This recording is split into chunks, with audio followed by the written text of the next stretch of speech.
Olá, este é o Boletim Diário de Notícias da Ucrânia no canal UATV Português. Siga-nos para saber mais sobre os desenvolvimentos no fronte, na tecnologia ucraniana e a vida durante a guerra.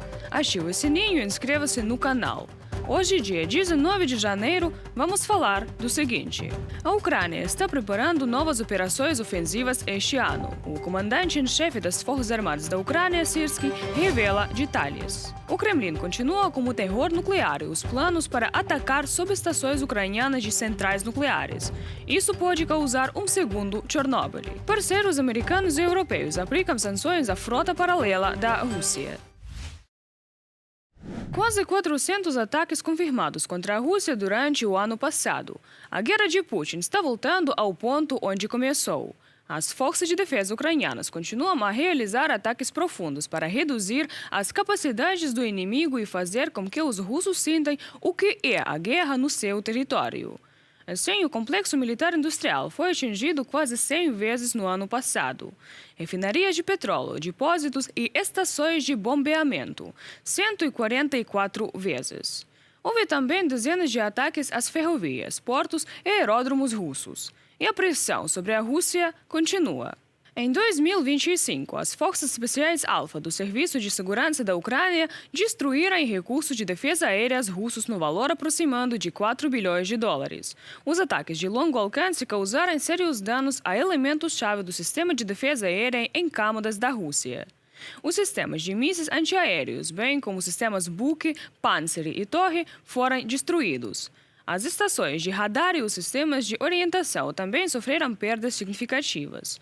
O Serviço de Segurança afirma que isso lhes permitiu criar corredores nas defesas aéreas multicomandos do inimigo para próximos ataques profundos. Drones atacaram Saratov, na Rússia. Autoridades locais relatam o ataque. Os moradores dizem ter ouvido mais de 10 explosões poderosas. Os drones provavelmente atacaram uma refinaria de petróleo. Em Engelsy, onde fica o aeródromo militar e os aviões são usados para bombardear a Ucrânia, foram ouvidos tiros e sirenes.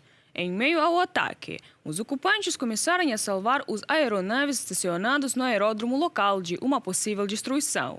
Na cidade de Donetsk, temporariamente ocupada, uma zona industrial foi atingida, segundo moradores locais. As perdas totais de combate no exército russo na Ucrânia já ultrapassaram 1.227.000.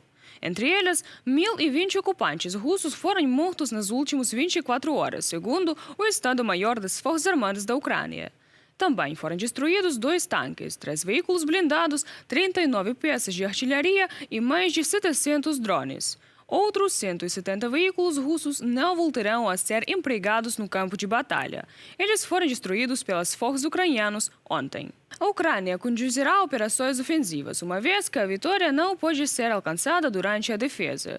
Isso foi afirmado pelo comandante em chefe das Forças Armadas da Ucrânia, Oleksandr Syrskyi. Segundo ele, os planos globais da Rússia para 2026 não mudaram. O inimigo pretende capturar toda a Ucrânia e não está abandonando seus planos. Todas as orientações para a condução de ações ofensivas também permanecem as mesmas. Apenas os prazos, a quantidade de armamento e o pessoal estão mudando. Todo o resto permanece igual. Ou seja, eles estão mantendo seus planos. Conduziremos uma operação defensiva estratégica. Ao mesmo tempo, entendemos que a vitória é impossível na defesa. Portanto, conduziremos operações ofensivas, lutando para manter a iniciativa operacional. Essa abordagem leva ao fato de que os russos são forçados a mobilizar e retirar recursos humanos, armamento e munição significativos para conter as ações ativas das forças de defesa. Oleksandr Syrskyi, comandante em chefe das Forças Armadas da Ucrânia, em entrevista ao LB.UA. A Rússia planeja atacar as usinas nucleares da Ucrânia. Isso foi relatado ao presidente Volodymyr Zelensky pelo chefe da diretoria principal de inteligência, Oleg Ivashchenko. Segundo ele, o inimigo já realizou reconhecimento em 10 desses objetos, em 9 regiões da Ucrânia. A inteligência enfatizou que os planos do Kremlin de destruir a geração nas usinas nucleares provam mais uma vez a natureza genocida da agressão da Rússia contra a Ucrânia. Volodymyr Zelensky acredita que isso desvaloriza os esforços dos parceiros da Ucrânia para acabar com a guerra. Se os russos realmente quisessem o fim da guerra, teriam se concentrado na diplomacia, não em ataques com foguetes, apagões e tentativas de causar danos até mesmo às nossas usinas nucleares. Temos dados sobre objetos que a Rússia reconheceu, reconhecimento para ataques. Tudo indica claramente que a diplomacia definitivamente não é uma prioridade para a Rússia. Isso deve ser reconhecido. É necessário continuar pressionando o agressor e a verdadeira causa desta guerra. A causa está em Moscou. Trabalharemos esta semana em prol dessa nova pressão e de uma posição clara do mundo em relação à Rússia. Um ataque às subestações das usinas nucleares é extremamente perigoso, pois pode levar a uma catástrofe nuclear, mesmo que os reatores permaneçam intactos. E aqui está o motivo.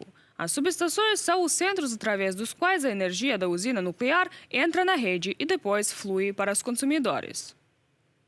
Em caso da emergência, elas podem alimentar as próprias usinas nucleares. As usinas nucleares requerem um fornecimento constante de eletricidade para operar as bombas que circulam água para resfriar o combustível nuclear no núcleo do reator. Se as subestações forem destruídas e a energia externa desaparecer, o reator pode superaquecer.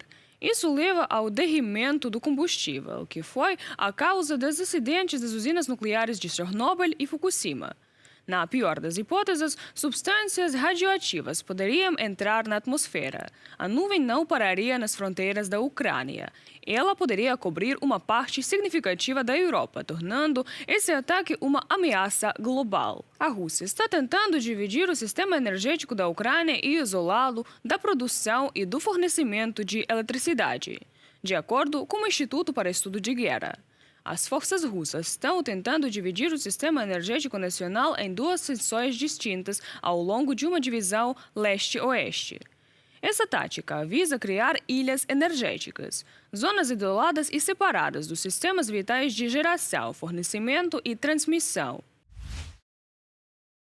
A Rússia está usando quase 100 navios-tanques da Frota Fantasma para transportar petróleo, desafiando as sanções. Quase 480 deles fizeram viagens no ano passado, de acordo com o Serviço de Inteligência Estrangeira da Ucrânia. Pelo menos um quinto desses navios já interrompeu suas operações. Os parceiros americanos e europeus de Kiev estão recorrendo a medidas mais severas. Os navios ilegais estão sendo cada vez mais detidos. Mais informações nas próximas matérias para você. As autoridades italianas apreenderam um navio russo que está sob sanções da União Europeia, segundo relatos da mídia local, citando dados da polícia. O navio navegava sob a bandeira de um dos estados insulares e transportava mais de 33 mil toneladas de metal a bordo. O navio foi detido no porto de Brindisi. Descobriu-se que ele havia sido carregado no porto sancionado de Novorossiysk. No total, 4 indivíduos estão sob investigação: o importador, o armador e 2 membros da tripulação. Todos eles são acusados de violarem conjuntamente as medidas restritivas impostas pela União Europeia. De acordo com o comunicado, as inspeções realizadas após a chegada do navio ao porto revelaram graves inconsistências, falsificações e alterações na documentação do navio relativas aos locais de atracação e às operações de carga, de uma publicação do Cotidiano de Puglia. Em 16 de janeiro, as autoridades alemãs expulsaram pela primeira vez um navio da Frota Fantasma do Mar Báltico, segundo a Bloomberg. O navio em questão é o Arcusat, que partia dos portos árticos do país agressor. De acordo com documentos, a empresa proprietária está registrada nas Seychelles, mas o navio não consta nos registros marítimos internacionais. Ao tentar entrar no Mar Báltico por um estreito trecho de água entre a Suécia e a Dinamarca, o petroleiro foi forçado a dar meia volta. A Polícia Federal afirmou que não poderia comentar sobre uma investigação em andamento. Seria a primeira vez que um país europeu afastaria um navio sombra do Mar Báltico, uma estratégia que, se intensificada, poderia representar uma ameaça à capacidade de Moscou de exportar petróleo bruto da região. De uma publicação da Bloomberg Pausa. O Reino Unido, juntamente com os parceiros europeus, está pronto para começar a deter embarcações da frota paralela em águas internacionais, afirmou a ministra das Relações Exteriores do Reino Unido, Yvette Cooper.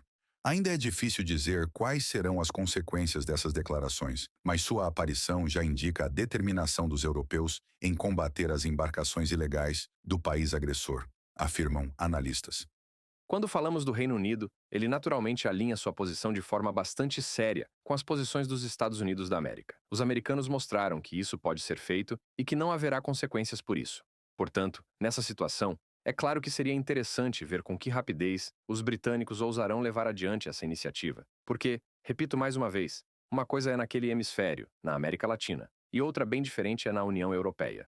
Enquanto os parceiros de Kiev lutam contra as vendas ilegais de petróleo, o país agressor está criando uma frota paralela para a venda de grãos, alerta o Ministério das Relações Exteriores da Ucrânia. Em 2025, a Rússia exportou ilegalmente mais de 2 milhões de toneladas de grãos ucranianos dos territórios temporariamente ocupados da Ucrânia. Os alimentos roubados são enviados por Moscou para mercados na África, Ásia, Oriente Médio e Europa. O ministro das Relações Exteriores da Ucrânia, Andriy Sybiha, exorta os parceiros a tomarem medidas decisivas nos âmbitos nacional e internacional.